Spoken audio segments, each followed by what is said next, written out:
Hey, good morning, Thinker. I'm going to be starting a little bit earlier this morning, just a few minutes, because I have some things that I want to add to this.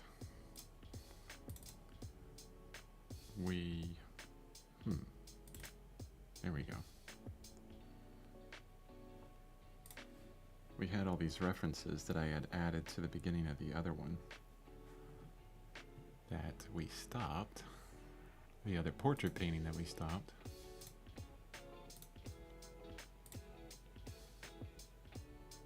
But I wanted to add new references.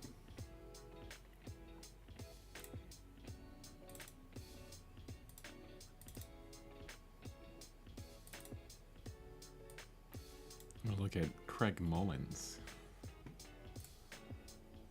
And good morning. I said it. Yeah, I said good morning. Wow, brain.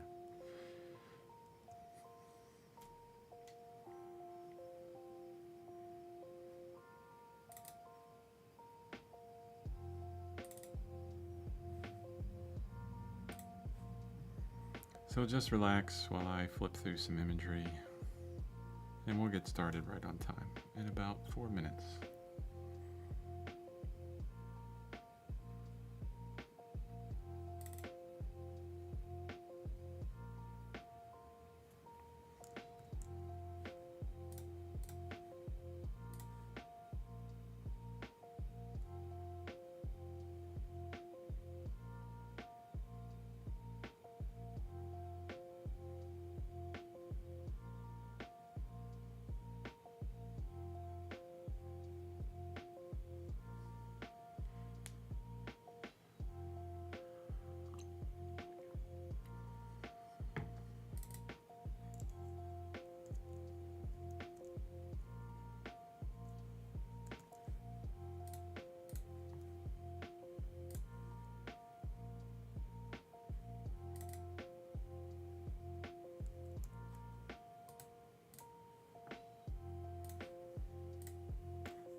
Mullins looks much more painterly impressionistic. Your style seems more realistic. Exactly.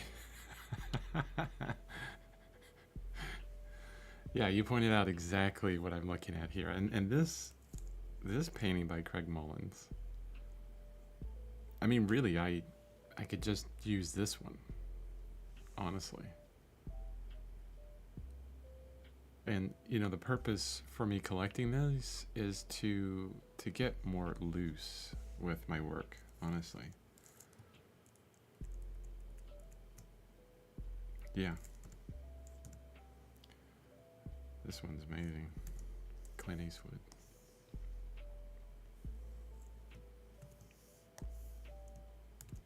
I did figure out, by the way. Oop, there's the timer. Give me 1 second.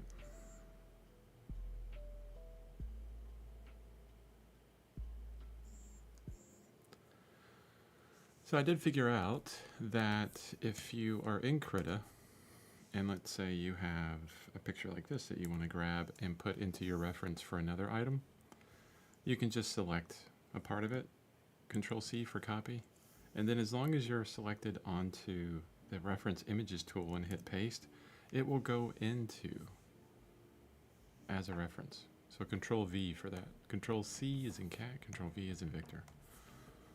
I don't need that one, and I don't need that one. I don't need that one. What I really, probably what I'll be looking at most, I love these two. This is a copy of a painting by Delacroix, I think, because it was titled Delacroix. This is almost exactly the same as the Clint Eastwood painting. But that simplicity, these are going to be reminders of how little I need to build a beautiful image, right? That being said, the drawing on all these are really good. Today, what we're gonna do, I'm gonna get right into it. 100%. Let's do this. This is our initial, I'm gonna call this initial NITIL concept. Okay. And then we're gonna insert a new layer, group it, and call this one drawing.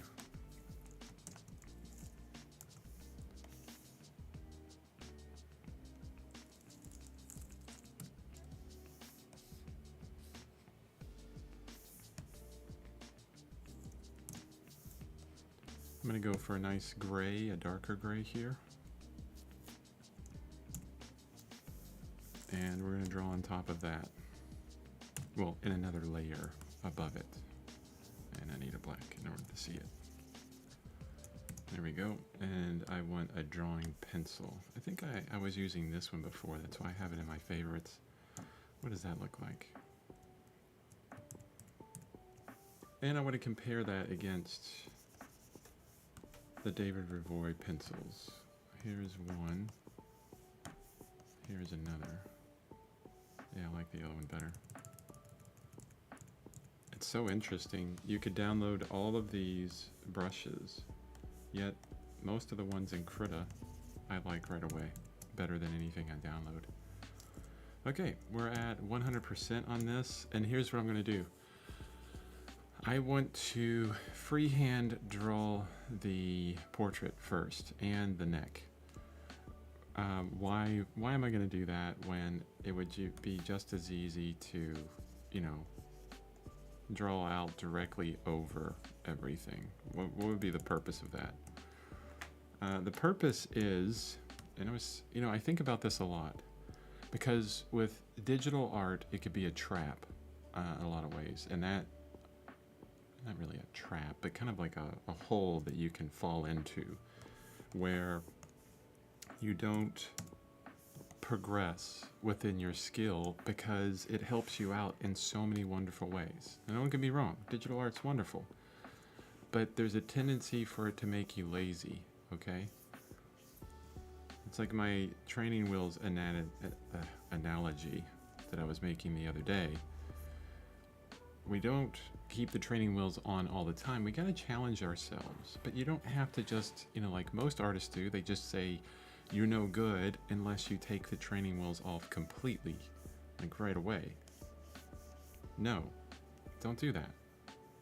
You lift the training wheels up just a little bit each time you get a little bit outside your comfort zone. Here it is. Here's your comfort zone. We go a little bit outside of that. okay? So comfort, I can zoom into that. Here's your comfort zone, and then here's your growth zone, right? So we're just going a little bit outside of that. We're not going way the heck out here into this big wide area. That's where we snap. You know, it's like a rubber band. Let's say you have a rubber band, right? In between your fingers, here's a band. And you got a finger here, and a finger here, a very sharp finger, right? And you can stretch it so far where it's a stretch, but if you go too far, it's gonna snap, and when you snap a rubber band, it doesn't feel good, right? So that's what we don't want to do. We don't want to snap. We want to step outside of our comfort zone. A little bit at a time. That's our growth zone. And grow. And so what I can do here is, because I'm doing this at 100%, I can look at horizontals. I can't verticals. So horizontals as in, you know, the hair ends about right here. The chin ends right here. The nose, the tip of the nose is, you know, right there. I just follow the horizontal over, right? I could take my stylus, and like I'm putting my stylus directly on my pen display and checking angles, like the angle of the brow. I wish I could show you that. Actually, I can. Let's do this. So let's pretend I'm going to create a new layer, and let's create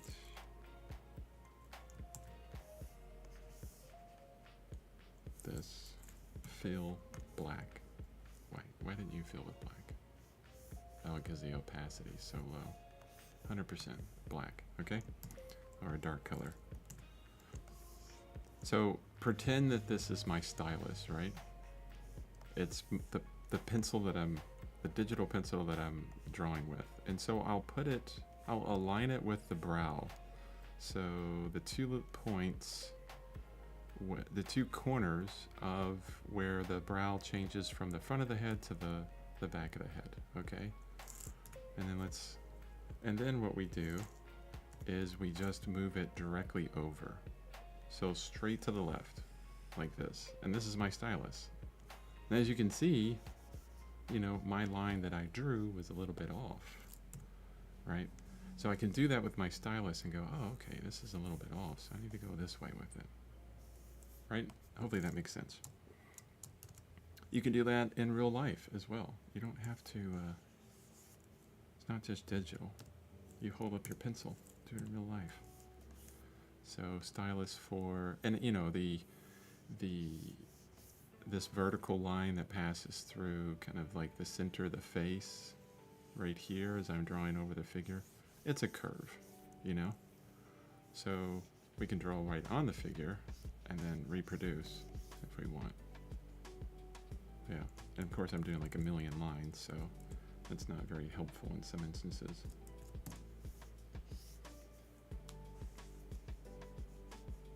Getting those angles so the eyes are really close to the brow. Why would the eyes be really close to the brow? It's because we're below the head. That's a really, I mean, especially when you look at the nose and how far it is away from the brow, right there, that distance and the eyes, it tells you that we're looking up from below, and the perspective is kind of scrunching all that up.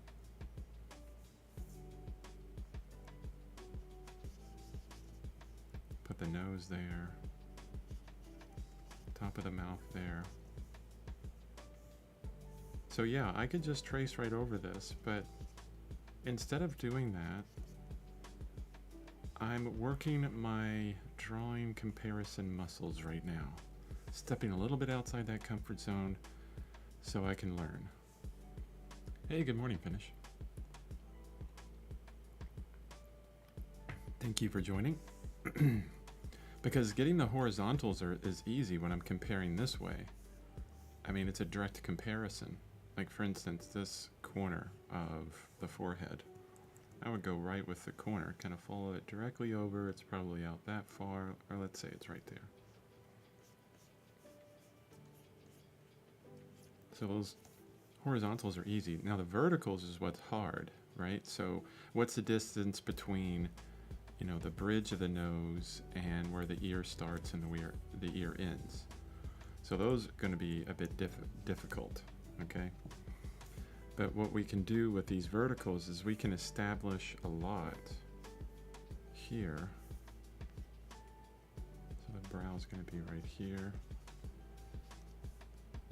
We begin establishing the drawing this way.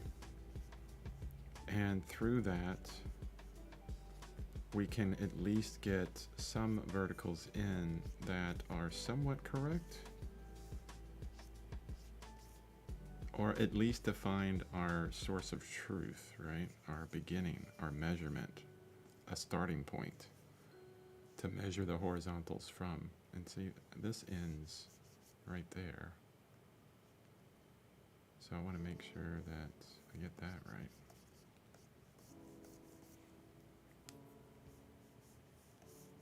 And I'm a very messy drawer. I mean, I don't sit there and try to get like each line just perfect. You know, there's a lot of people that do that. I mean, I go all over the place. Sketchy. I'm very sketchy. Maybe not messy. Messy is probably not the best way of doing it or describing that. See, that's not correct. I can tell right away this distance, which is right here, I would say. No, probably further back. Let's say if the nose is there, it's going to be back here. That distance is here.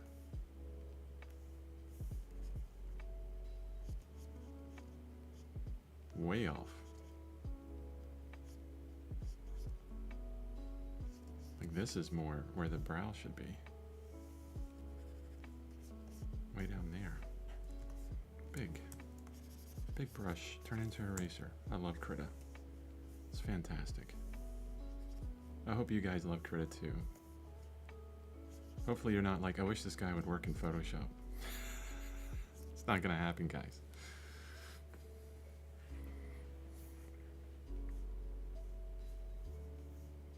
How are the bumblebees coming? Thinker, I know you're working on bumblebees. Finished with them, or still getting the one to look right? Look less like a dirigible, which is a fantastic word, by the way. And what's the distance from that line to the forehead? Oof. Way off again. This is so good. And I love looking at my mistakes and learning and, you know, getting better. The one thing that I noticed from the last drawing that I was doing is that I haven't drawn in a while, like really just drawn. And I need to get out. I've told you guys to get out that sketchbook.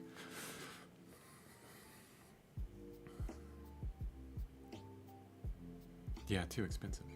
I agree. $120 a year, that's the cheapest you can get. Which, I mean, when you think, you know, $10 a month.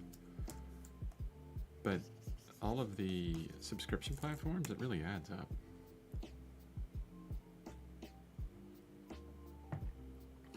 I can only justify Photoshop because I use it for my daily posts. I use it for all of my thumbnails. I literally use Photoshop every single day. And so it's worth it to me. I could... No, I still need Lightroom because I use Lightroom and Photoshop every single day. Lightroom is just... you know, really, really good for photo manipulation. And Photoshop is really great for text. That's where it's got Krita beat, is the text. So keep it simple, Chris. That's all one line, okay? All one line there. Is it really that small? See, I have a tendency to work large. Too large than the reference.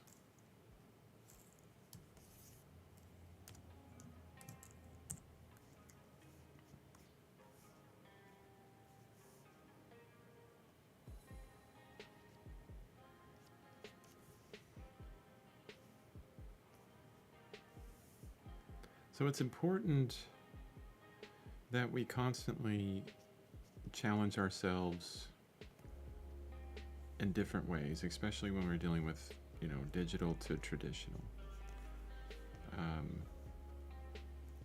Digital is a lot easier in many different ways. I mean, it's a progression of the art form. But the one thing that it's not going to help you do,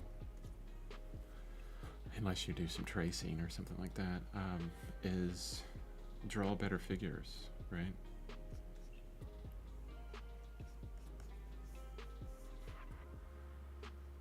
And here's one thing I will say about that is, if you really don't care to draw better figures, then fine. That's totally cool. You don't have to. You can trace all you want. You could do photo bashing constantly,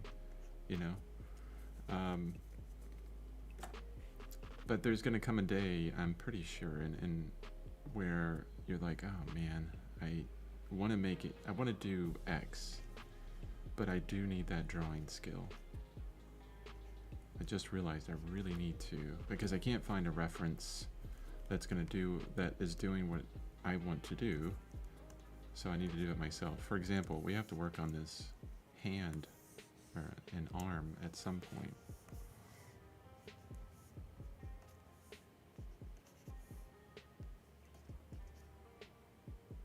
I love how the nose is all scrunched up there, and I'm getting too much into detail here. Big forms, Chris, big forms. Think the center of the brow, how it flows back, and then the different planes of the brow. We can only see two on that side. Did I get that corner right? Corner is actually right there. Yeah, that's fine. I moved it over a little bit. I need to refresh on that Marco Bucci course with the head. It's actually really, really good. I have no problem telling other artists to go to these other courses and pay money, because yeah, could I create that course? Probably, if I spent a bunch of time on it, but it would be a copy of what Marco Bucci's doing. Why do that? Just send it to him. Maybe he'll get word of that and say, hey, thanks, Chris.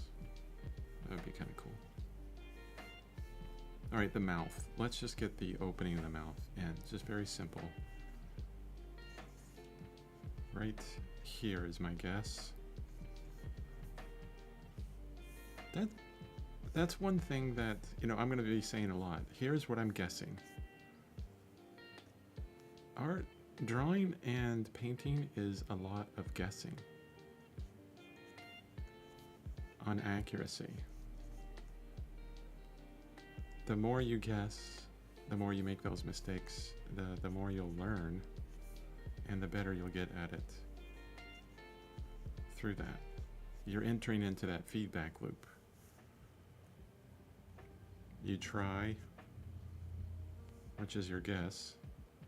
You compare, fix, learn. Then you try again, compare, fix, learn. It's a feedback loop.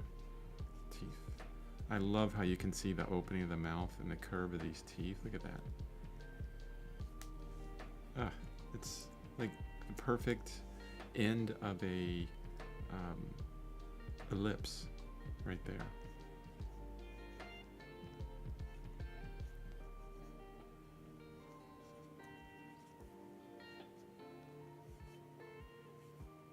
See, this is pretty messy right now, and you'll see a lot of artists do this, where they start pretty messy on their drawing, and then you create another layer, and then clean up from there. The chin, somewhere around in there.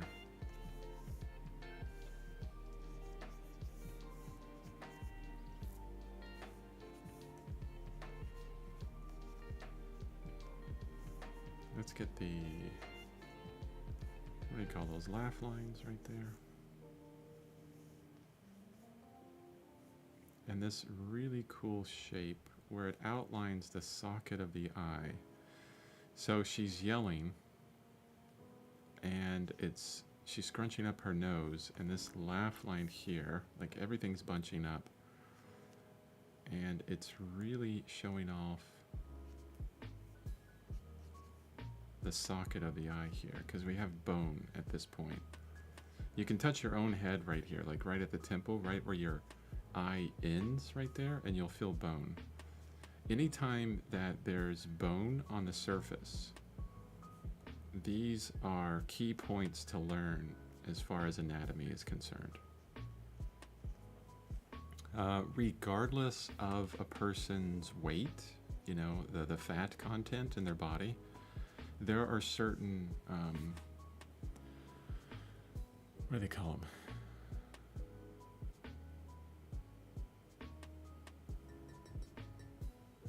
Just lost the terminology. Certain key points, certain roadmaps, anchor points where the bone kind of protrudes that you'll be able to see on every person, every body type, no matter what. You know, the elbow, that the bone of the elbow will always show. You can always see that. If the person is a super thin athlete, or 600 pounds. Oh wait, that could be a very buff athlete too.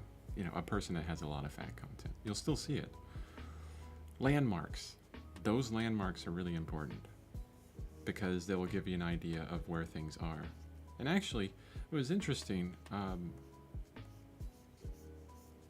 Thinker, you had asked. Oh, and you said something. Still working on the bees. Dirigible is slowly turning into a bee. Working on flowers today. Fantastic. Are you sharing the process of it on Instagram? I guess I should already know that. I should look at your Instagram. But if you're not, that's cool. When you're done, or when you want to show it, I'd love to see it. But you were asking the other day about anatomy. When is it good to learn anatomy? And I saw a short by Stan Prokopinko. He had done a short, and the question was, why do I need to learn anatomy? Is it really that important? It was basically the same question. And of course, Proko has, spent years building a course on anatomy, okay? Probably one of the most comprehensive courses on anatomy out there. It's one of those things where if I was going to do a course on anatomy, I might as well just send you to him. And his response was, and it was really poignant.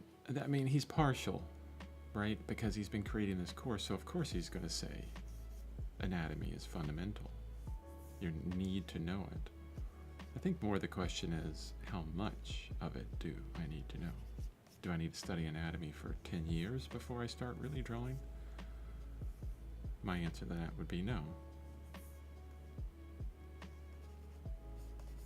But he said, a lot of times when you look at the body, especially the back, you look at the back of someone, like a nude figure, or a person that doesn't have their shirt on or whatever, all you see is bumps. And this is kind of what I said the other day, is when you're looking at a certain form and you're like, I don't understand what's going on there. When you're looking at the back, Proko says, all I see is bumps, right? At that point, it's a good chance or good time to learn anatomy. But I would say, don't start with, the anatomy of the head and then work your way down. No, be more higher leveraged than that and say, no, I just want to know what the back is like. What do all these bumps mean? What are they? So, and the more you draw figures, the more you'll need to do that, or paint figures, and the more you'll learn anatomy. Information just in time. That's what you're looking for. Because honestly, I tell you what, like I went over that Marco Bucci course maybe a few months ago, and I can't remember half of it. Of course, my memory is not the best thing in the world.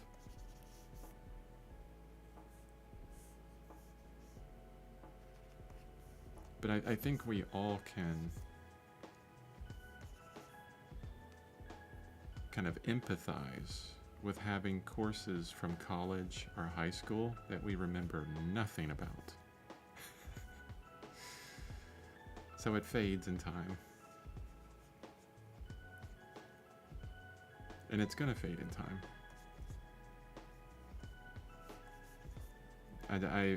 I used to do this years ago, and I know a bunch of artists that do it. And Jeff Watts in the Watts Atelier online pushes this a lot. Is all about, you know, keeping up with the Joneses, basically. Keeping up with all the different things that you need to know, and that's way off. I have some problems in this.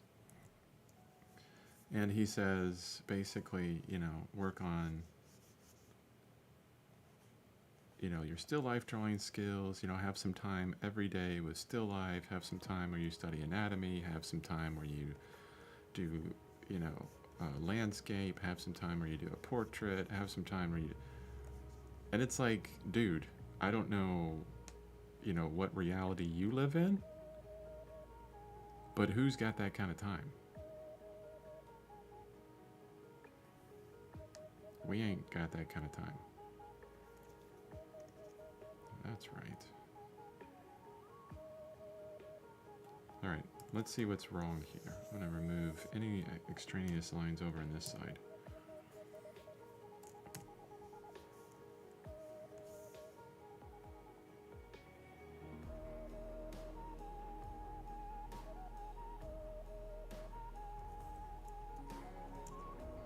What I want people to do is I want to get them away from this idea of cheating. Ooh, that just gets darker and darker because there's a black background. Let's do this. Insert. Fill with a white. Oh geez, the opacity is really low. There we go.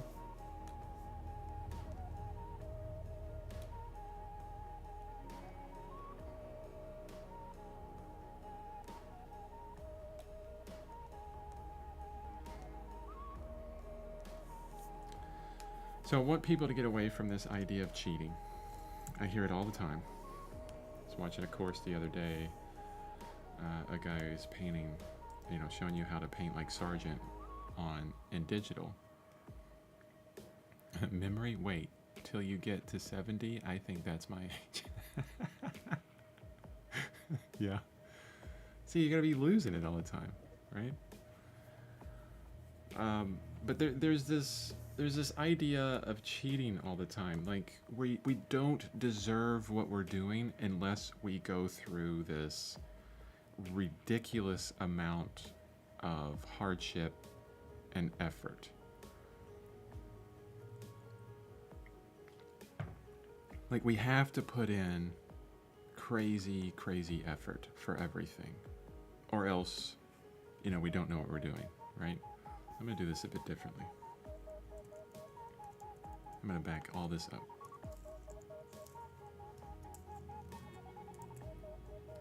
Yeah, there we go. And I used to be part of that kind of idea as well. Oh no, you need to constantly draw and paint from life, okay? Or else you're cheating. No, you can't trace because you're cheating. No, you have to, you can't compare the reference that closely or you're cheating. What was the thing that the guy said when he was doing the Sargent thing? Oh yeah, he did a drawing, right? like this, like I have on the left, and then he started painting that drawing, and he had the drawing as an overlay. And he says, yeah, this is totally cheating. And then he followed it up with like, yeah, guys, this is cheating. You're a, you know, bad artist if you have to do this. What? Are you kidding me? I'm gonna stand up for a minute, do some stretches, half an hour in.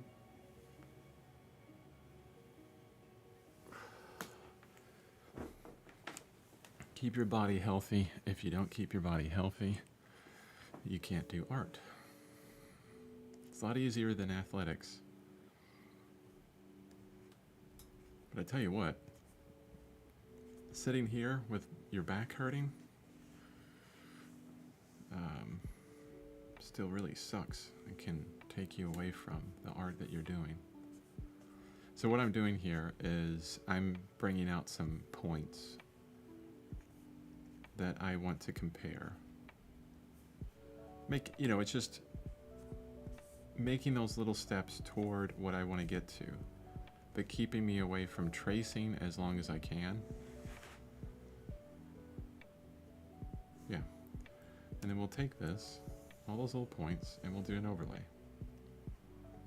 And the source of truth that I'm going to pick, what is going to be where I measure everything else from, is that little point that I did right there for where I think the corner of the head is. Of course, I moved this away from the figure, but that's okay. Is that 100%? I need to go in a bit further. Maybe I should probably make this a bit larger. What is the size? Image. Resize canvas? No. I'm blind. Scale image to new size. I wish it would just said image size. Anyway. Now the resolution is only 95. Let's go to 150 on this. It'll churn for a second. There you go. I'm going to save that. Chin's too low. Yeah. Are you kidding me? Finished? There's all kinds of problems here. Look how low that chin is. What were you thinking, Chris? Wow, you're such a bad artist. This like my internal is coming out, right? I'm sure you guys don't think like this at all, right? We all do that. It's part of the game, right? And then you have the jerks out there that tell you you're cheating all the time because you're tracing. You're not doing it perfectly right away, and you have to have a progression of changes. You're cheating. Such a cheater. You know what I should have done? Let me do this. I'm sorry. I'm really kind of out of sorts right now with this. I apologize. I'll keep it there, and what is duplicate? That's Control J, right? Yes. See, the more you do it, the more you learn it, the more you know it, and the more you begin to remember again. Remember again. So I cut down the opacity on my original drawing. Now we're going to do some fixes. Same pencil, now it looks darker. You are so far off, I'm never watching you again.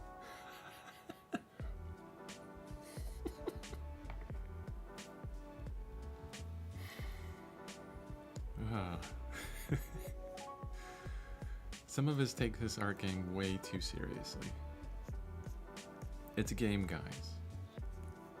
It's all about having fun. Yes, we're going to challenge ourselves. Yes, we're going to grow as artists. Yes, we're going to get better. But we don't have to go through this like fire of a crucible every single time we're doing a drawing and beat ourselves up and deal with imposter syndrome all the time. Relax, okay? Just relax. I'm tracing now. But at some point, I'm not going to need it. Oh, I got past the tracing. Now I'm just doing comparison from afar. Like, not very far away, but just some comparison, right? Comparison of the image right next to me. Eventually I do this enough, because that's how we get better, is practice. Eventually I do this enough, and I don't even need to do that anymore. Eventually it's like, oh yeah, I can get as accurate as I want. I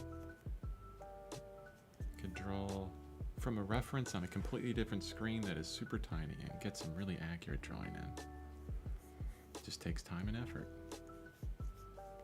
And if you keep beating yourself up because you're not perfect all the time, that's going to keep you away from actually working. And the most important thing is that we're working, is that we're doing something, is that we're moving forward. Even if those little movement forward are baby steps. I think I need to bring that orange down a little bit. There we go.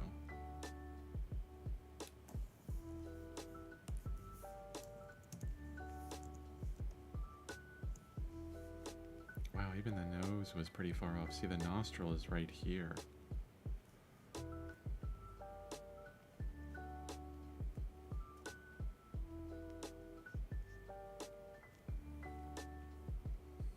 Here's the interesting thing. You become this digital artist and you're on a deadline. Maybe you're working on the next Marvel movie, which would be fantastic.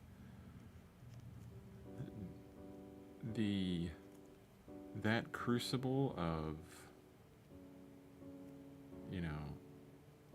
you're a bad artist if you're tracing, that goes away really quickly.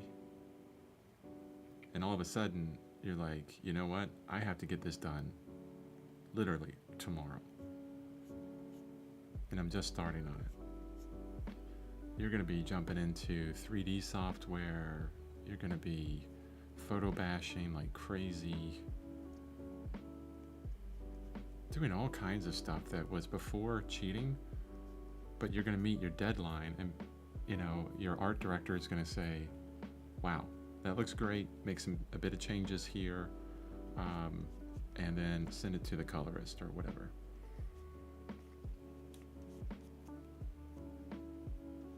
You think they're going to say, oh, wow, you totally, traced that image. I could tell. You're a bad artist, you're fired. No, they're on a production schedule.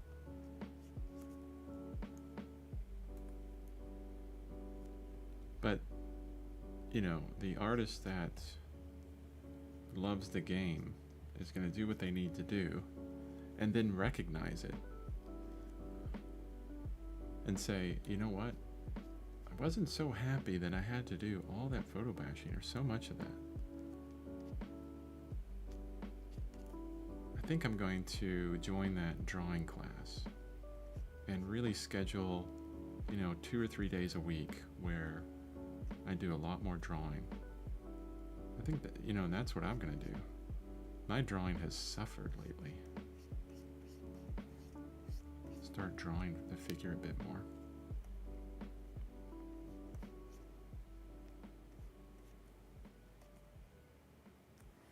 I'm talking a lot, guys. Hopefully, I always fear that, well, I don't fear, but I want to make this as interactive as possible. So finish, I know, I don't know how long you've been, doing art. But I don't think that you're the same age, because I'm 47, going to be 48 this year. I think, Thinker's old as dirt.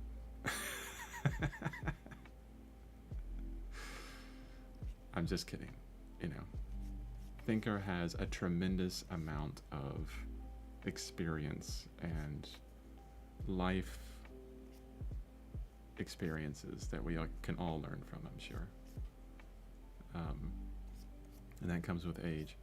But I'm thinking that you're a bit younger, and I'm wondering if you feel this, if you feel that pressure of, it has to be right on, perfect the first time. Or even, the imposter syndrome. Imposter syndrome is where, you always feel like everything you do is never good enough. And that even though you get a bunch of accolades and people say, wow, your art's awesome, that you feel like one day you're going to be found out. I mean, that's me all the time. But then I'm like, well, I'm kind of found out already because I'm showing my entire process on a live stream. I'm waiting for the day when someone says, you totally just traced that whole thing.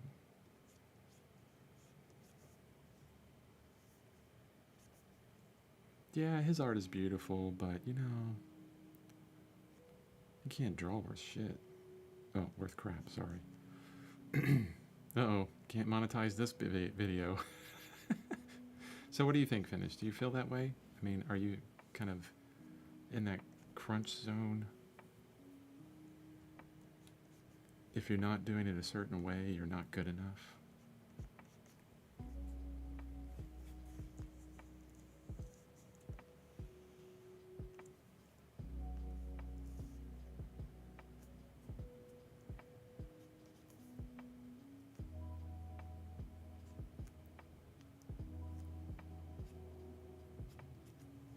I can't believe I'm so far off on these. It's crazy.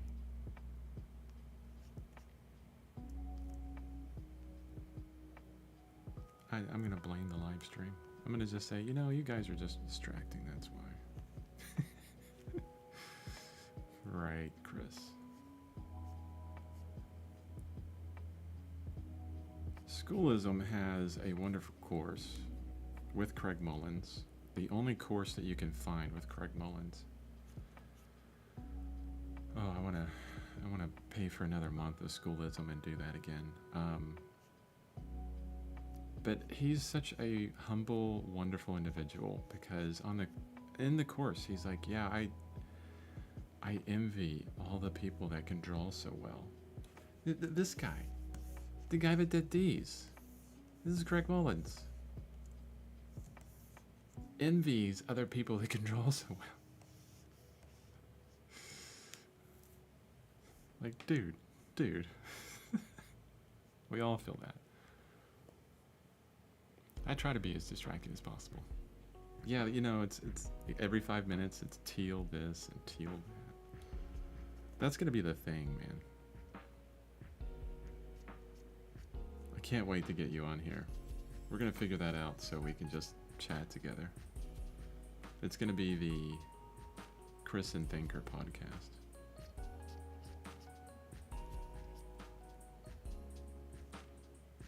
Maybe if you're comfortable, because I go by your pseudonym. Maybe you'll bring out the real name. See, I even did this wrong.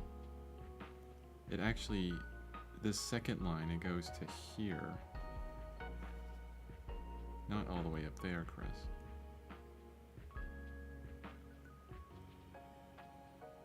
Wow. And her lips just really disappear.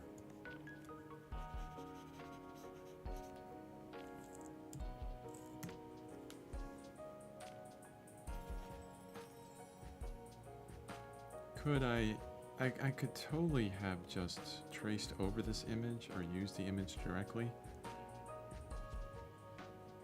That would be easy.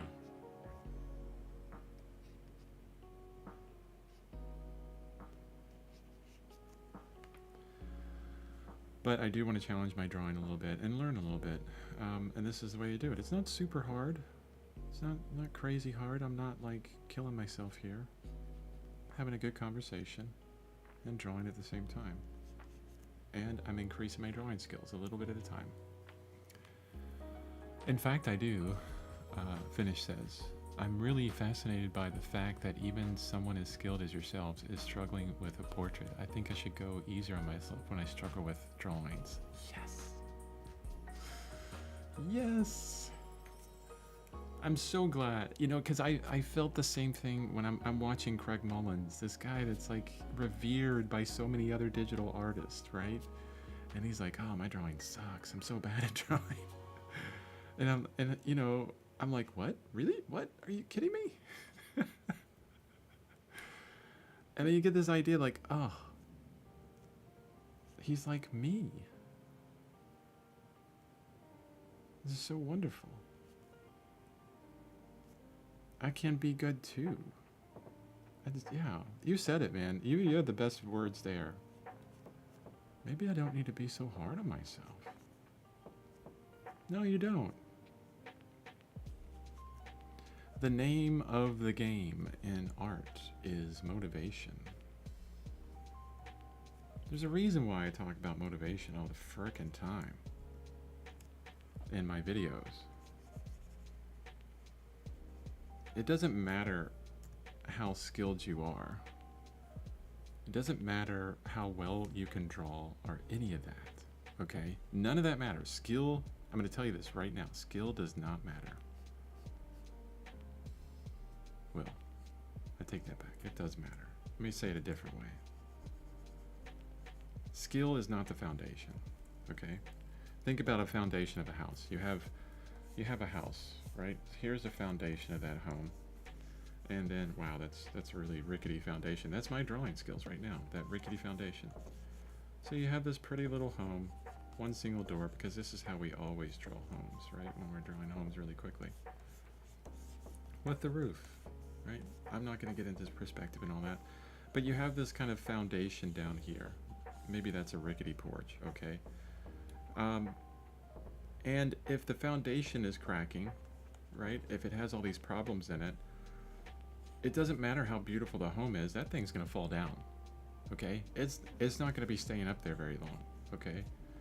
Poor home is going to not be there any longer. It's gonna be a flat piece of sticks at the bottom. And the foundation is motivation. Why? Because that's what gets you to actually do something. Gotta love to do it. Craig Mullins would not be Craig Mullins, regardless of his skill, unless he didn't take action, right?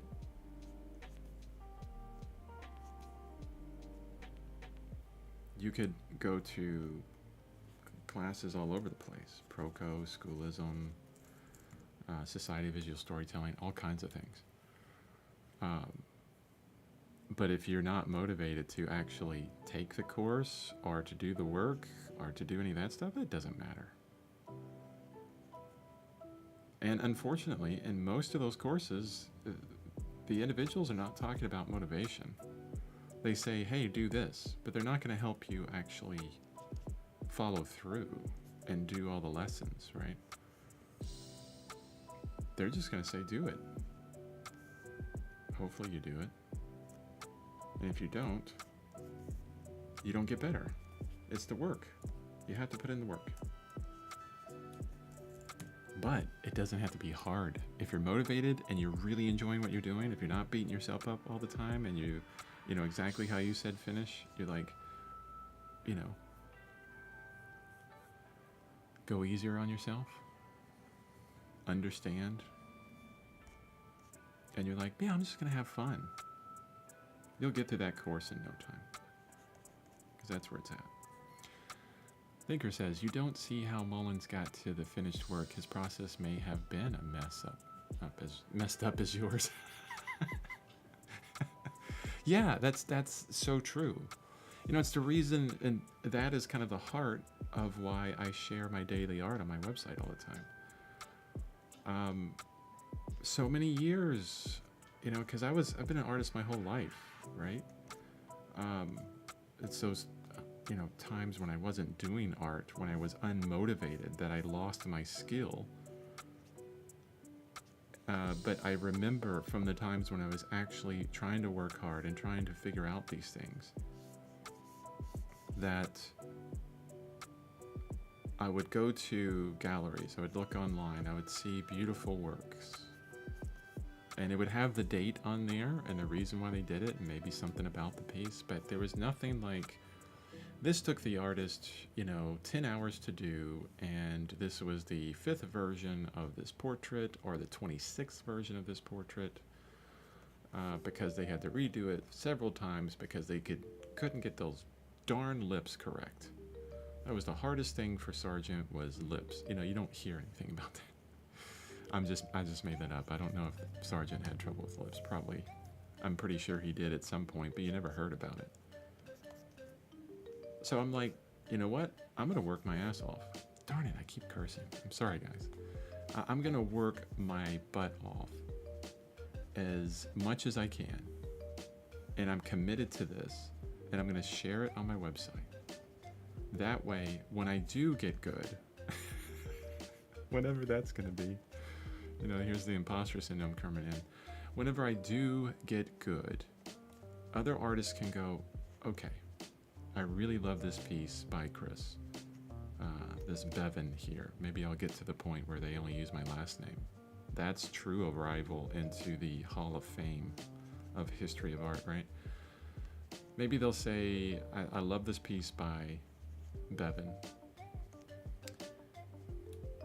How did he do it? Oh, let's go to his website. We'll see all the struggles, all the time and effort it took him.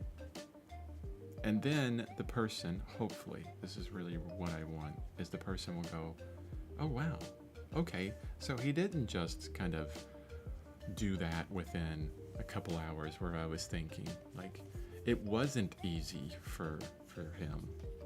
It took him way too long. I could do that. Motivation.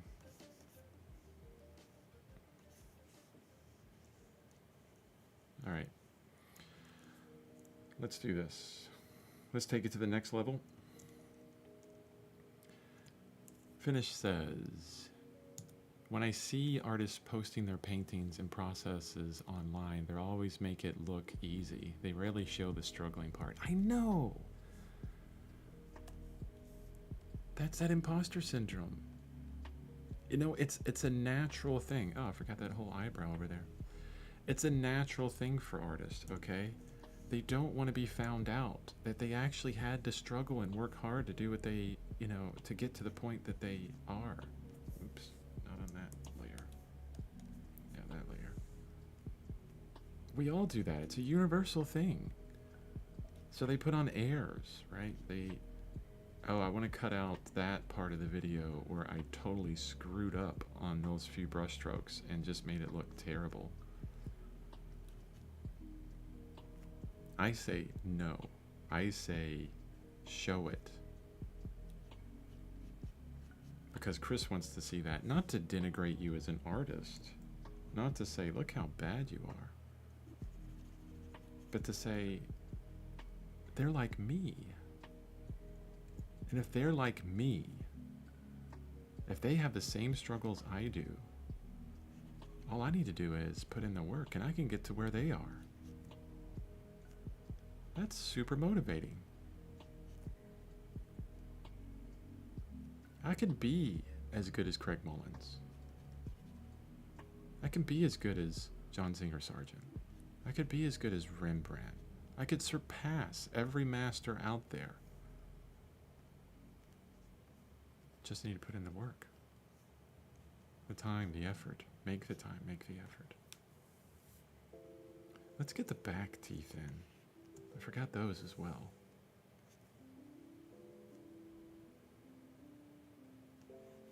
Or at least, no, the top teeth, but how they go in the back. The molars.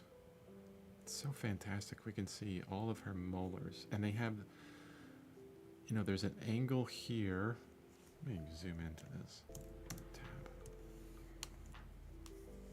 There's a really cool angle here. They're like a box that's curved.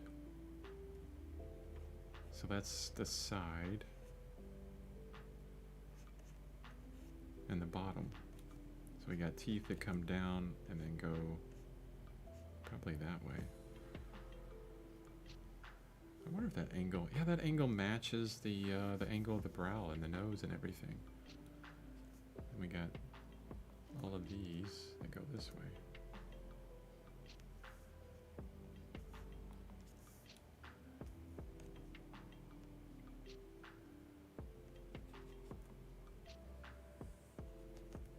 The drawing thing doesn't have to be hard. Art itself doesn't have to be hard. The harder you make it, the less you want to do it. Yeah, totally true, thinker. I always learn more from overcoming mistakes. Yes. Mistakes is where it's at. Embrace those mistakes. Wait, didn't I just create a video about that? Yeah. So important. Well, let's get that shoulder in. You know what I could do? I could really cheat. Drop one of those guys down. So it's right here. That's where the shoulder starts. Now here's the way you do it. Okay, let me show you. Let me redo this. Okay. So really quick feedback, and then let me illustrate this. Okay, this is a loop right here. Well, let's do it in arrows. So you try, or guess, basically. Okay. Then you, maybe it's a try loop. Feedback. So compare.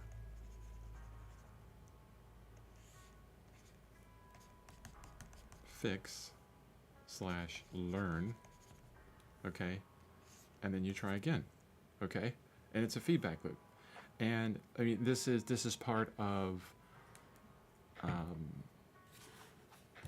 manufacturing. The best manufacturing plants in the world that can manufacture the best products has this loop as tiny as possible, really small, as in it takes 1 second for each one of these things.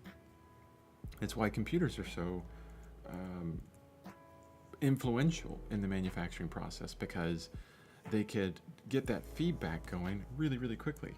It doesn't take, back in the day with computers, I remember, the reason why Bill Gates is so rich and why Microsoft is there is because he had access to a terminal that could get him to learn so much faster.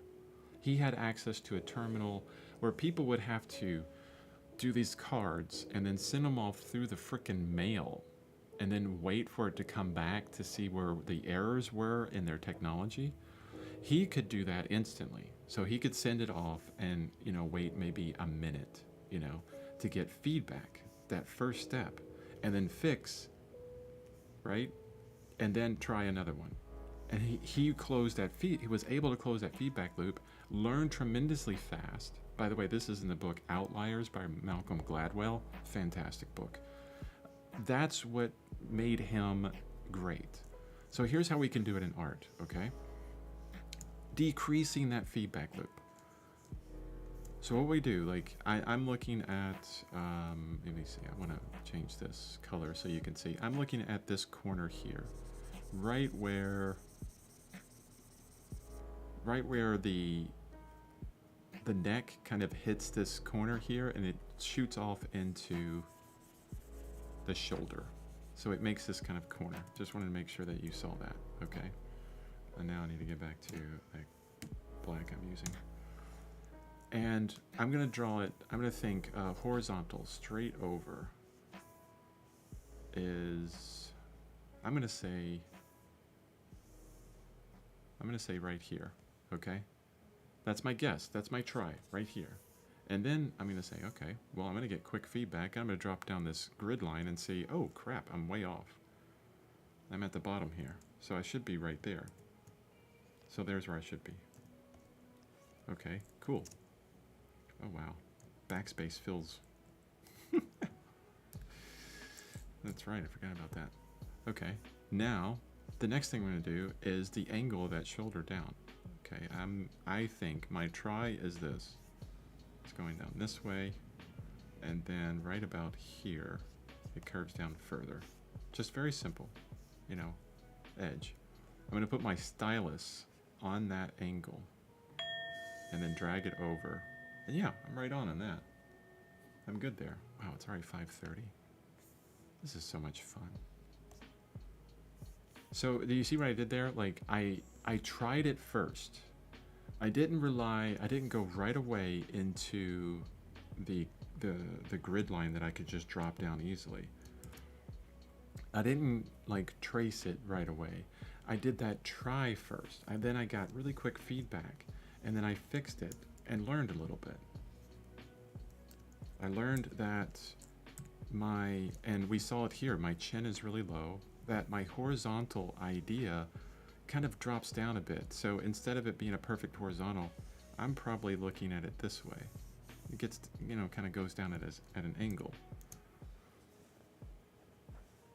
So I can adjust for that next time. Okay, like I think the chin, you know, maybe hits this line here, but it's probably really a bit up. Let's check. Nope, I was totally wrong on that.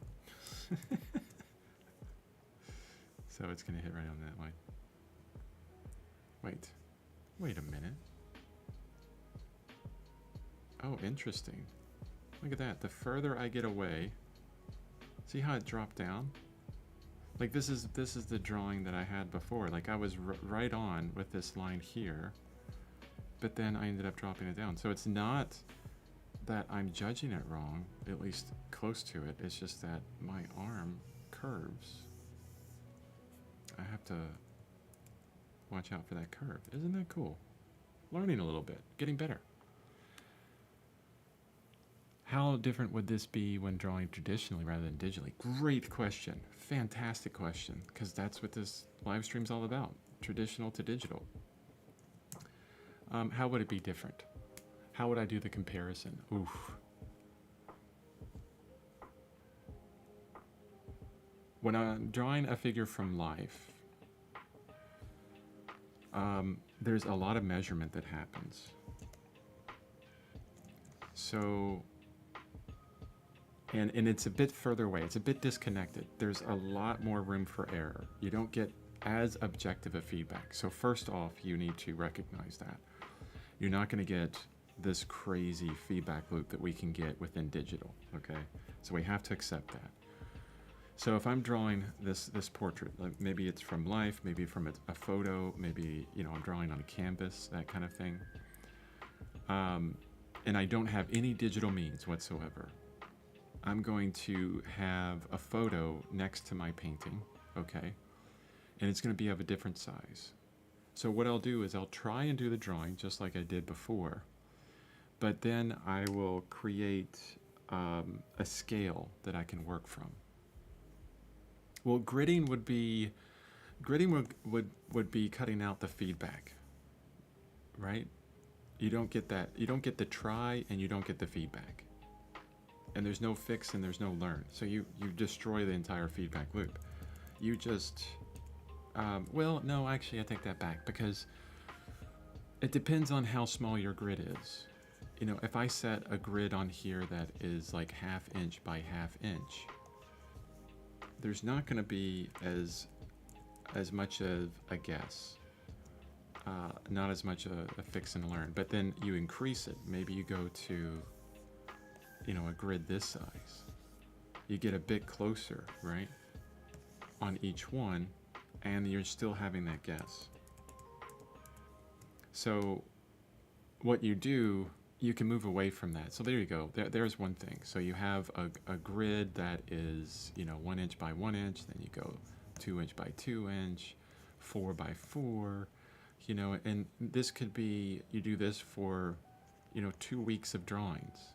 You do this for 4 weeks of drawings, and you do this one for 6 months of drawings. You know, or something like that. Whatever you figure out, and you kind of work your way out of the grid. Okay. So hopefully you don't need it anymore. So that's one thing. But in the moment, that quick feedback loop is going to be using your brush handle, using your pencil, the size of your pencil to do constant comparison.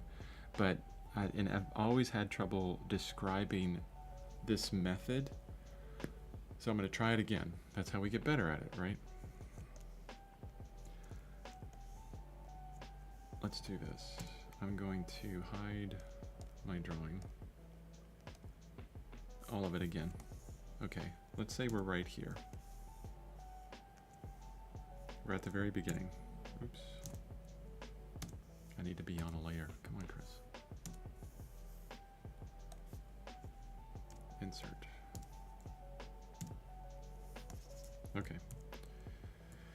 Let's say that we're at the very beginning. The first thing I'm going to establish... Why did it go away?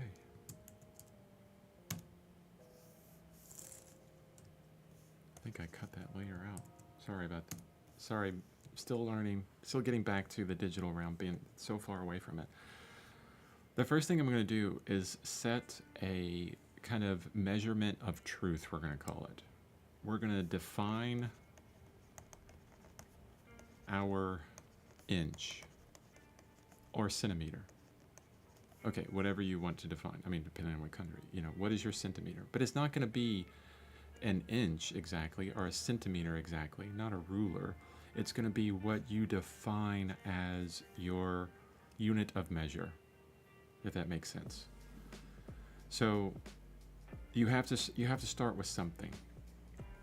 So I would get in here right away and I would start, you know, really making some broad suggestions, you know, get that gesture going, possibly. And this is on canvas. Pretend this is on canvas, okay? No digital. One layer, one pencil. This is going to be way off right here. You know that because you're just kind of getting a feel for where things are. Maybe it's there, maybe it's here.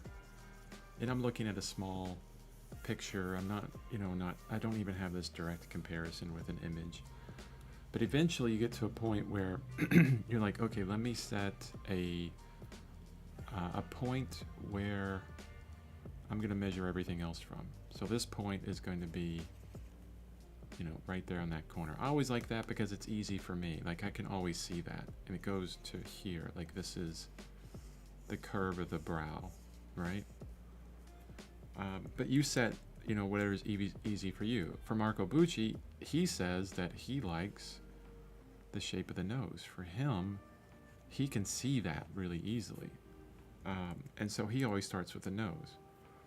But I'm going to say, even as far off as this can be,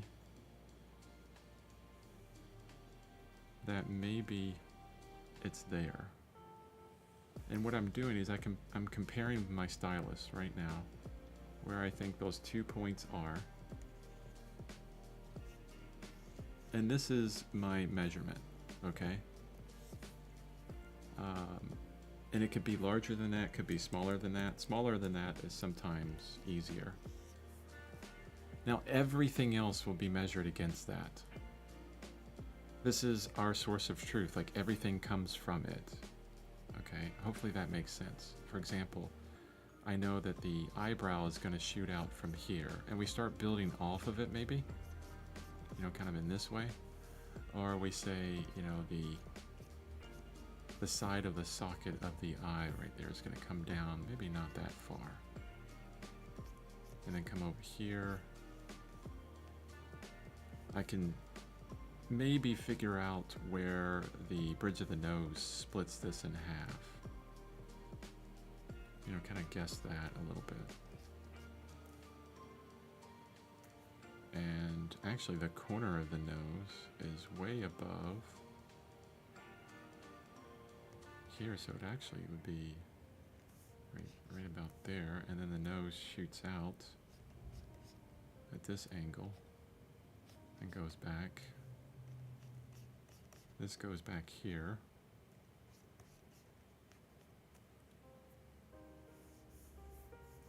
And then I'm going to think, okay, well this edge of the nose, where does that meet up here? I know that I had my imaginary dots here, right? That brow. Looking at the edge of the nose, where does that hit? Yeah, that's pretty good.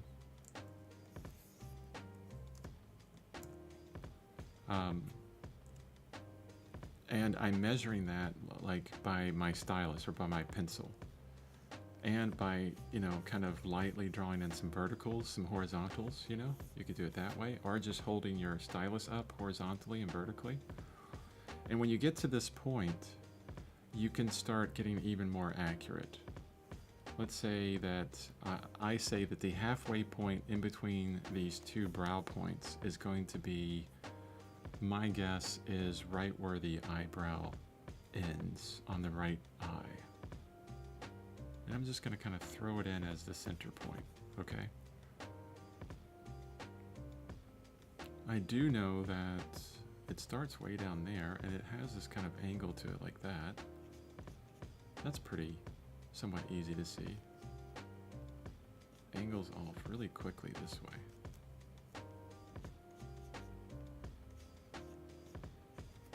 And so you get kind of this drawing idea.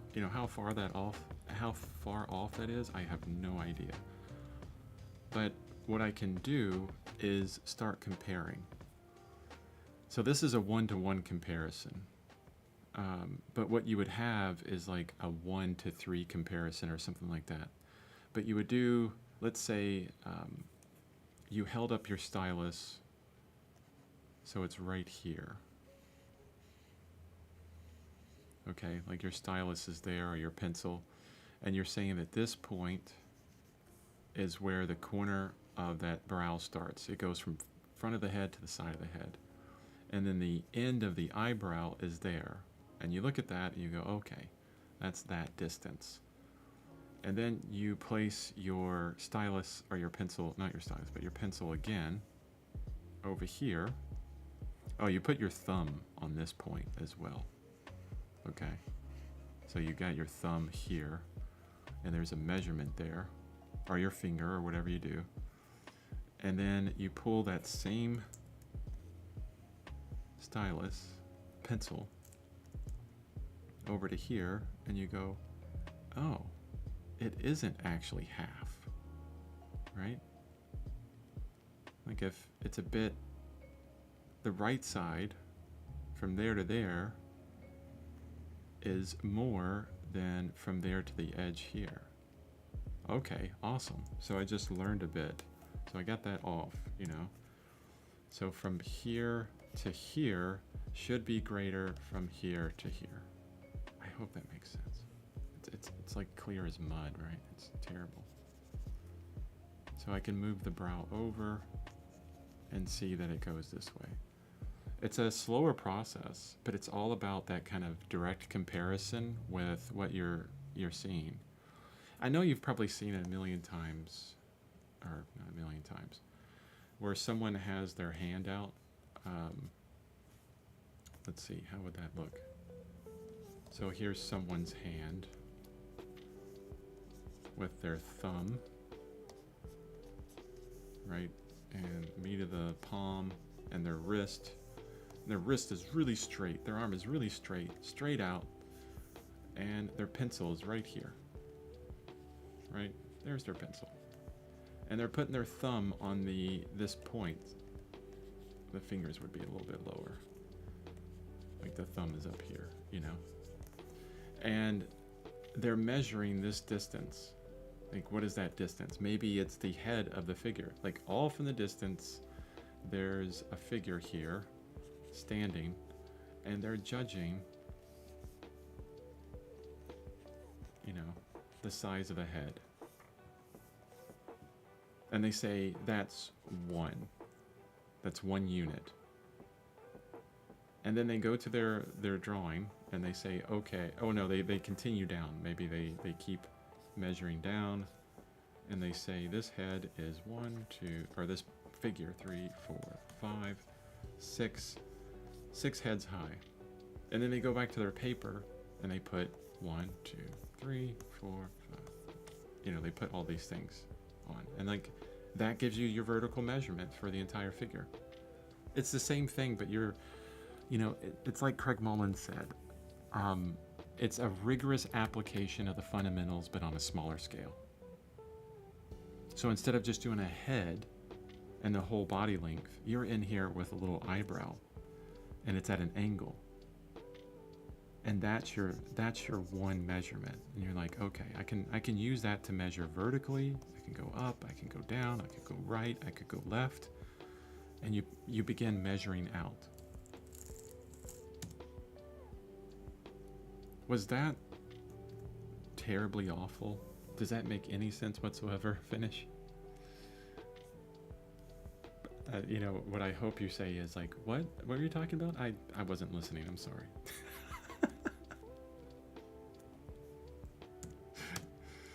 Oh, that would be funny. I'm sorry, that was so long-winded, Chris, that I just lost interest. All right, before we go, and as I'm waiting for your reply on that,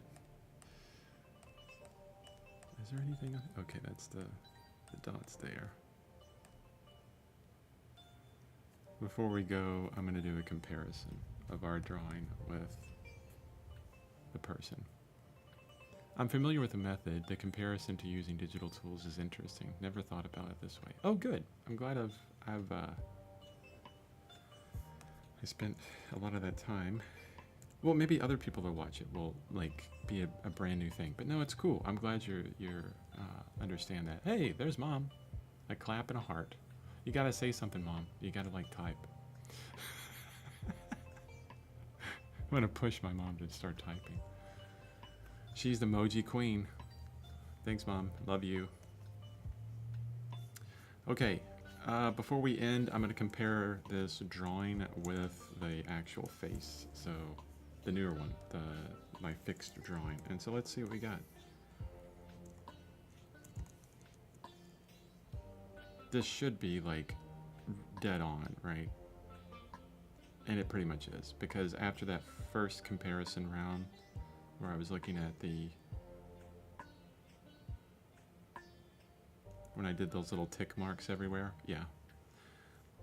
There's maybe some tiny bit differences, like I could increase the size of that ear a little bit. Maybe go all the way black on this. Maybe some, oh, good morning. Perfect. Now the teeth were a little bit off there. The height of the teeth weren't there yet. I need to get that thinness of the lips there. So little small differences. Now, you know, I've compared this enough. I'm tracing. Totally tracing. Oh my gosh, I'm a bad artist. You guys should stop watching now. Don't watch me.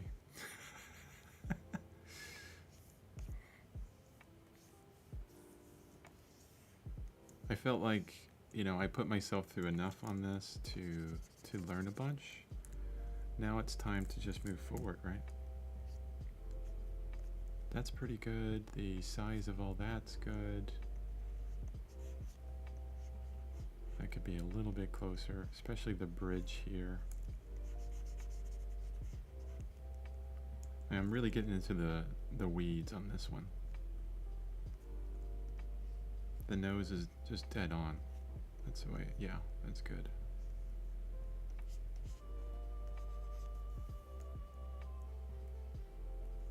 Okay.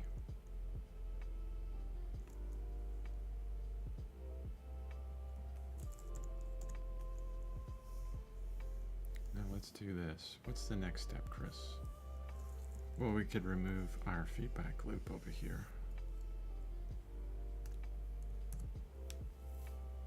The next step is to take this kind of gray overlay, and I'm going to pull it directly into the image.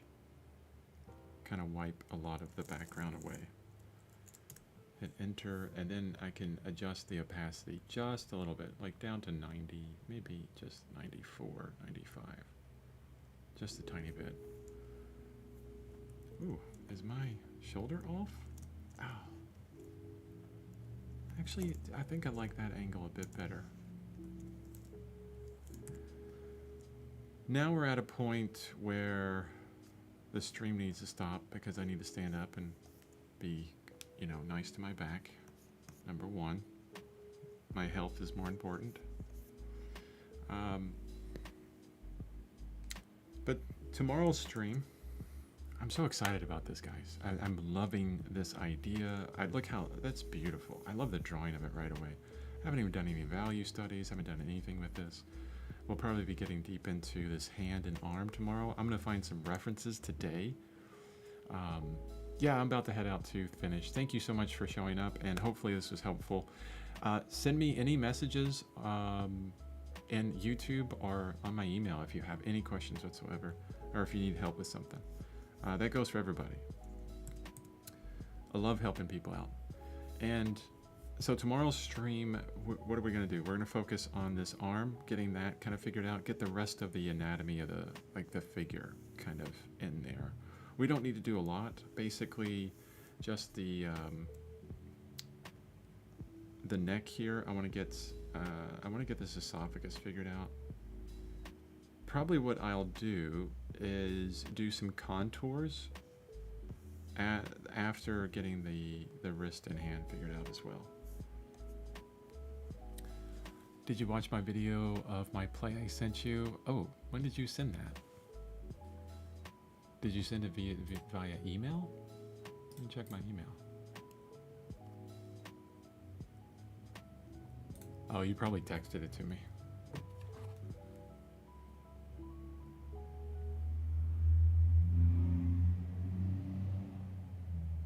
Oh, Mom, I don't have a text or an email. I don't know where you sent that to, but I do not have it. The last text I have was about an email that was sent back to you or something like that. Yeah, send it. Yeah, I know what play you're talking about. Send me a link, email or text. I'll check it out. All right, guys. That's it for the stream. Like I said, tomorrow we'll work on that hand. We'll get some contours and stuff. We'll figure out the anatomy of that arm. And then I will see you guys tomorrow. Oh, it's a text to both of us. Okay, I'll look at it. Thanks, Mom. Love ya. See you tomorrow.